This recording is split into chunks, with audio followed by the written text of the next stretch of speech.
বহুদিন আগের কথা, কুমিল্লা শহরে ছিল একটি ছোট্ট সুন্দর গ্রাম। নাম ছিল শিবানীপুর।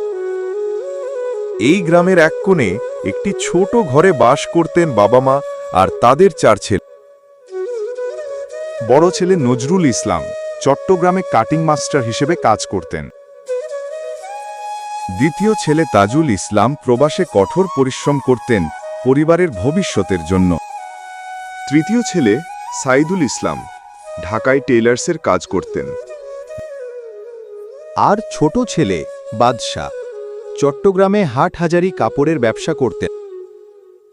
বাবা মা ছেলেদের চিঠি পড়ে চোখের জল মুছতেন, কিন্তু মনে আনন্দ ছিল সব সন্তানই পরিশ্রম করে তাদের স্বপ্ন পূরণ করছে। অবশেষে একদিন 4 ভাই মিলে গ্রামে ফিরে এলো।